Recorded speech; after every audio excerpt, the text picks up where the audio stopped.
Resolvendo aquele modelo ali no Lingo ou no Lindo, né, eu vou ter isso aqui. Tá? Então vejam que é um modelo, né, não é tão pequenininho quanto alguns que a gente já resolveu, uma quantidade bastante grande de variáveis. Vejam que fazer isso aqui na mão daria né, um bom trabalho, tá certo? E especialmente, ó, vejam que aqui, ó, eu tenho algumas restrições que não são inequações, né? Então eu teria que usar variáveis artificiais, tá certo? Não daria para fazer pelo dual simplex, né? Então daria bastante trabalho, né? Mas quando a gente olha para o mapa, vejam como que o grafo nos ajuda a compreender o problema, né? Então essa estrutura ela é muito útil e ela é usada numa quantidade muito grande de aplicações, né?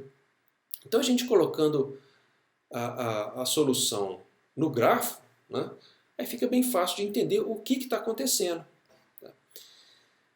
Então quem está mandando o que para onde? Tá certo? Eu tenho aqui, né, esses nós aqui, Lavras e São João del Rei, né, mandando essas quantidades. Vejam que não tem fluxo entre elas. Esse fluxo sobe direto, então São João del Rei sobe aqui para aqui a Lafayette, né? Esse fluxo que chega aqui parte em dois, então desce um para Viçosa e sobe aqui, depois junta esses dois fluxos aqui de 580 e depois divide aqui de novo. Como que eu vou fazer isso, esse transporte à parte de logística? Aí já outros 500, tá certo? Eu posso complicar bem mais o meu problema, né? Olhando a parte logística como um todo, né? Aqui a gente não está olhando a logística como um todo, a gente está resolvendo o problema de fluxo de custo mínimo. Tá? Então aqui eu tenho exatamente o que está acontecendo com o meu fluxo. O custo desse fluxo total está lá, 7.090, né? Que vai ser a multiplicação dessas quantidades aqui nos arcos, vezes os custos unitários desses arcos, que não estão colocados aqui, eu teria que olhar no meu grafo original. Tá? E aqui eu tenho os outros valores, né? Que eu tenho preços duais e custos reduzidos, etc. Tá? Bom, vamos ver uma outra característica que é o seguinte também. Eu posso ter nesse problema, tá, restrições de capacidade nos arcos, que eu chamo de problema capacitado. Tá? Então aquele L ali, L e J é um lower bound, tá? É um limite inferior e o U é o upper bound. Tá? Então os meus X e J eles podem estar limitados tanto inferior como superiormente por determinados valores. Tá?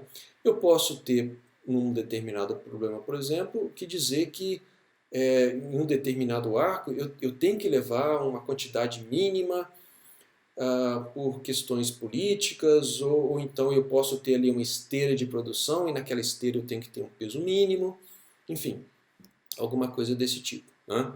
Ou uma quantidade máxima, porque naquele caminho tem uma ponte que não comporta mais do que tanto de fluxo, enfim. Né? Eu posso ter razões técnicas para isso. Né? Então a gente chama desse problema de problema capacitado. Essa capacitação vai ser nos arcos. Tá? Nos arcos. Eu posso ter a capacitação nos nós também. Tá? Dizer, por exemplo, que dentro de determinada cidade ou em determinada cidade eu posso ter uma quantidade máxima de fluxo chegando ali, mas aí basta somar, né, o fluxo que chega naquela cidade e é tranquilo de fazer também. Tá? De qualquer forma, eu teria um problema capacitado. Vamos ver um exemplo aqui. Tá? Eu estou pegando 3 arcos do meu exemplo, tá? E colocando capacidades máximas. Tá? Então, apenas capacidades máximas em 3 arcos diferentes. Resolvendo esse problema capacitado, tá? Eu vou ter isso aqui. Ó, tá? Vamos comparar os dois. Tá? Então, do lado esquerdo ali, eu tenho o problema original, que é não capacitado. Vejam que o custo dele, obviamente, vai ser menor. Né? Quanto mais eu limito o problema, quanto mais restrições eu coloco, mais caro vai ficar. Né? que é o caso do lado direito aí do problema capacitado. Né? Então vejam que aqui, ó, agora eu forço determinados fluxos por lugares onde eu não tinha antes, tá? Porque alguns arcos foram limitados, né? E alguns arcos mais baratos, então eu não posso passar muito fluxo por ali, fica limitado, então eu sou obrigado a usar outros caminhos, e aí vai ficar mais caro, tá bom? Muito bem. Uma outra característica aqui também que a gente vai ver é o seguinte, tá? Vejam que nesses nós de oferta, eu tinha lá, eu tinha modelado dessa forma, o fluxo que sai menos o fluxo que chega. Tá? Nos nós de transbordo eu fiz isso também, fluxo que sai menos o fluxo que chega. Tá? Mas nos nós de demanda, tá, eu fiz o fluxo que chega menos o fluxo que sai. O que fica mais natural da gente pensar isso, né? Eu tenho que suprir a demanda dali, então eu estou olhando o fluxo que chega naquele nó, tem que suprir determinada demanda. Fica mais natural para a gente pensar dessa forma e está correto.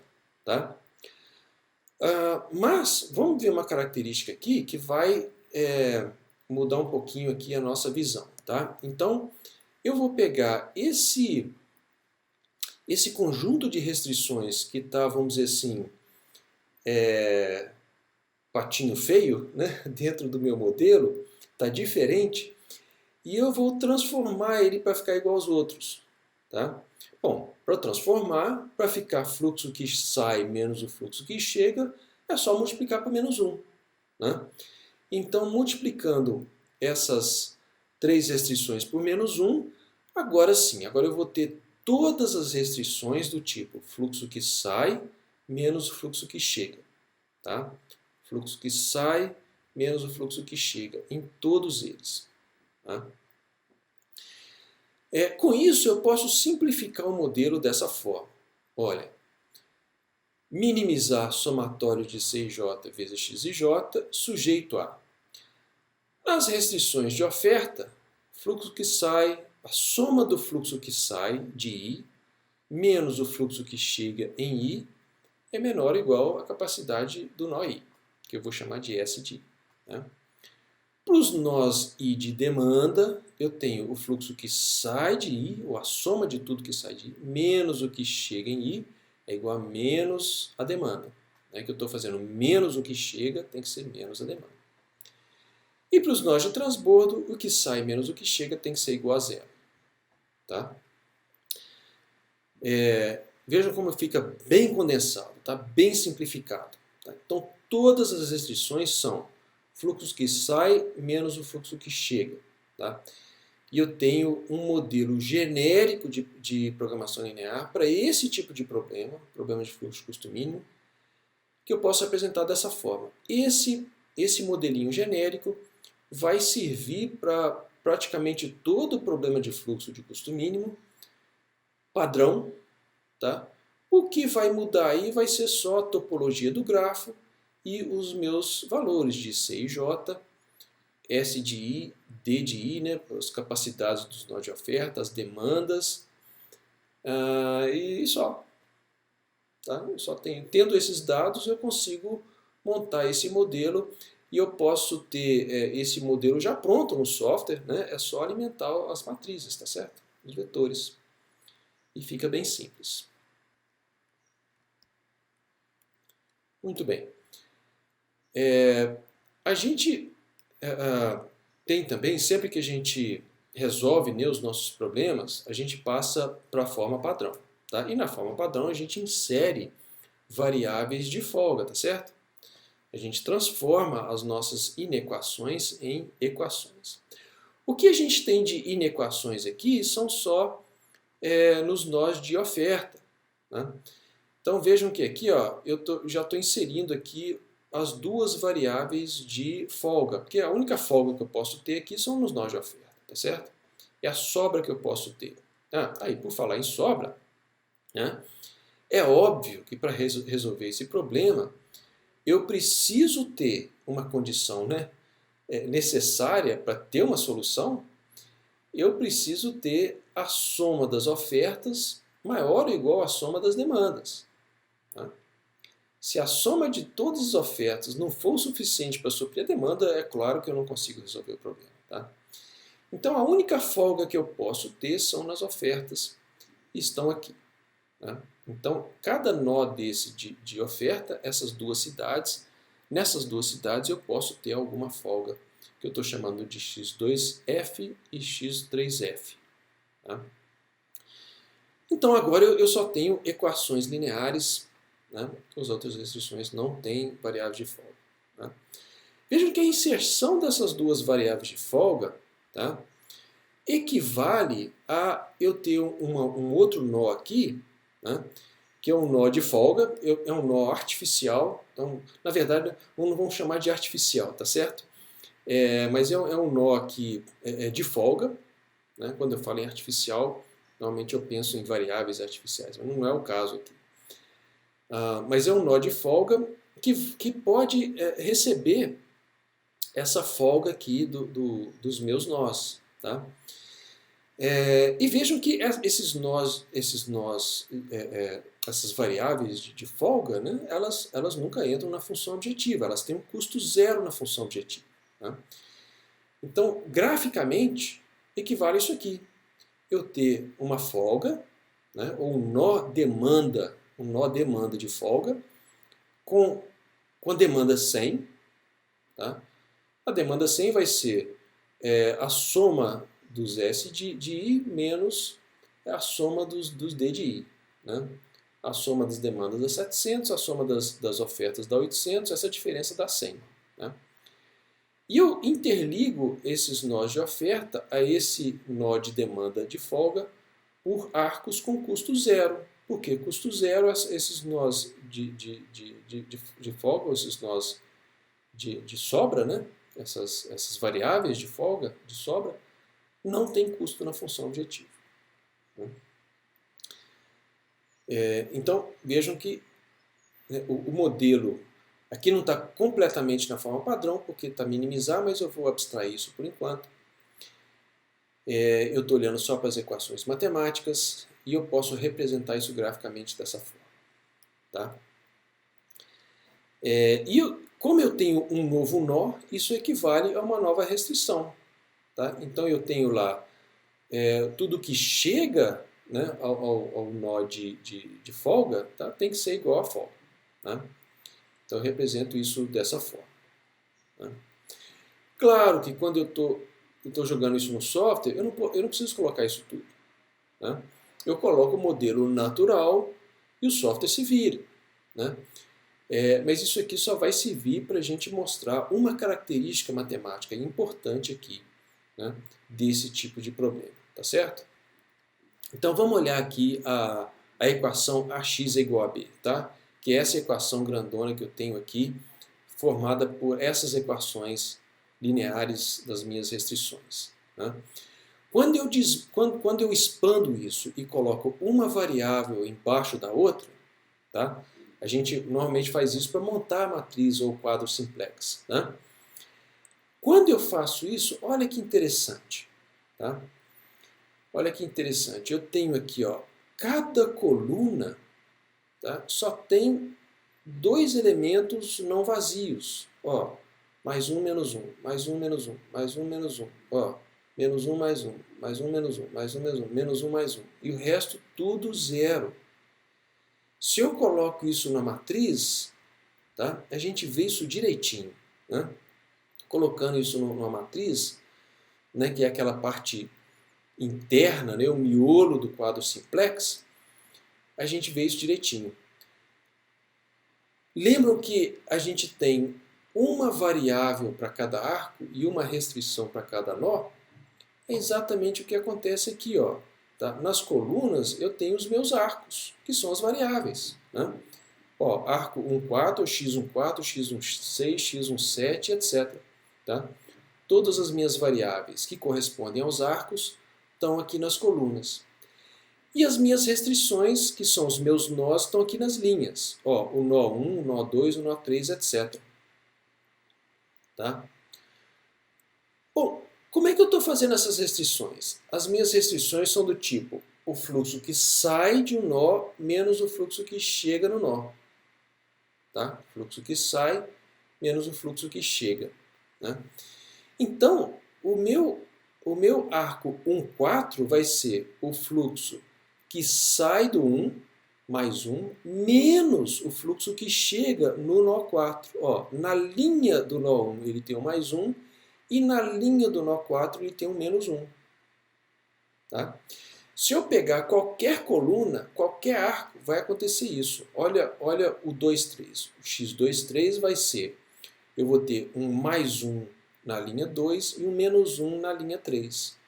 x4, 5, um mais 1 na linha 4 e um menos 1 na linha 5. Porque eu sempre tenho o fluxo que sai do nó menos o fluxo que chega no nó. Então, a gente colocando as restrições naquele padrão, tá? Eu vou ter essa matriz com essa característica, tá? Bem específica. Isso vai acontecer para todos, inclusive para os nós de folga. Tá? Ó, x2f mais 1 no 2, menos 1 no f, está aqui embaixo. Tá? Muito bem. Essa matriz aqui embaixo, esse miolo, tá? Esse tipo de matriz, ele recebe um nome especial em teoria dos grafos, chamado matriz de incidência do grafo. Matriz de incidência. É uma estrutura de dados usado para representar esse grafo, tá? Em termos de estrutura de dados. A gente nunca usa essa estrutura para armazenar o grafo no computador porque ele é muito ineficiente. Tá? Então ninguém usa isso para armazenar no computador. Mas o importante, tá? Então tem aqui ó, os nós e os arcos, tá vendo?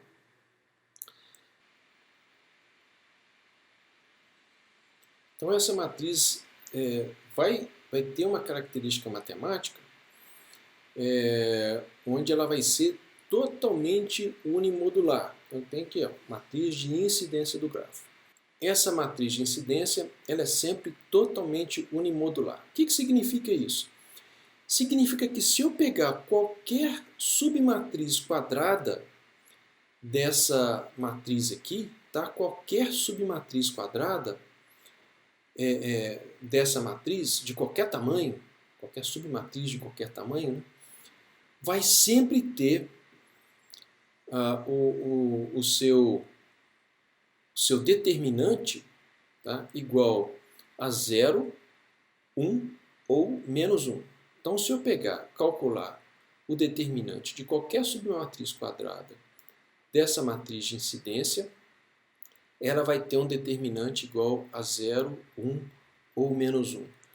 Qual que é a implicação disso em termos matemáticos? A implicação disso é que se as minhas quantidades, se o meu vetor Bzinho for todo de valores inteiros, né, igual eu tinha aqui nesse exemplo, né, 300, 250, tal. Se eu não tiver nenhum valor quebrado ali, for tudo inteiro, isso implica que a solução do algoritmo simplex desse problema sempre vai ser inteiro. Os valores de x e j que eu calcular sempre vão ser valores inteiros. Sempre. Nunca vai dar valor quebrado. Né? Bom, e daí? Tá? E daí que é o seguinte. Quando eu estou trabalhando com valores inteiros, tá? Se eu estiver transportando, por exemplo, sacos, né? Eu não vou transportar meio saco de café. Né? Não faz sentido. Se o meu transporte for, por exemplo, de televisores, não tem jeito de eu transportar 1,53 televisores. Eu tenho que transportar valores inteiros. Né? E normalmente, quando eu tenho um modelo onde eu preciso de valores inteiros, eu tenho que explicitar isso no modelo. Eu tenho que informar para o software que esses valores são inteiros. Porque o simplex ele não se importa com isso. O simplex não é projetado para lidar com integralidade de variáveis. Ele é projetado para restrições lineares. Quando eu entro com restrições de integralidade, se as minhas variáveis se elas tiverem que ser inteiras, se elas não puderem ser quebradas, né, eu quebro essa linearidade. Eu não tenho mais um modelo linear, um modelo convexo, bonitinho, tá? Porque eu vou ter quebras ali dentro. Tá? E o simplex não lida com isso. Tá? Então vocês podem pegar, por exemplo, abre lá o software Lingo, né? E puxa lá a caixinha sobre, né? O About Box, que vocês vão ver lá alguns limites. Né? Então ele vai dizer lá, olha, você nessa versão que a gente está usando, que é a versão demo, né, de estudante, você pode calcular até no máximo 300 variáveis, mas só 20 ou 30 variáveis inteiras. Tá? Por que isso? As variáveis inteiras, elas colocam restrições muito mais pesadas no modelo. Né? E aí, para resolver, eu não posso mais usar só o simplex. Tá? Eu tenho que usar outras técnicas que são vistas, inclusive, em PO2, né? INF 281, tá certo? E quando eu lido com modelos com variáveis inteiras, normalmente o tamanho do modelo que eu consigo resolver é bem menor. Tá? Porque o esforço computacional é muito mais alto. Mas, nesse tipo de problema aqui, mesmo que eu tenha a necessidade das variáveis serem inteiras, eu não preciso me preocupar com isso. Por quê? Porque a matriz A é totalmente unimodular e, com isso, a solução sempre vai ser inteira. Tá? Então, eu não preciso dizer para o meu software que as variáveis são inteiras. Ele usa o simplex normal, vai obter soluções inteiras e com isso eu consigo resolver problemas muito maiores mesmo. Tá? E mais, se você colocar lá essa restrição das variáveis serem inteiras, tá? Você perde aqueles valores de custo reduzido e preço dual e análise de sensibilidade.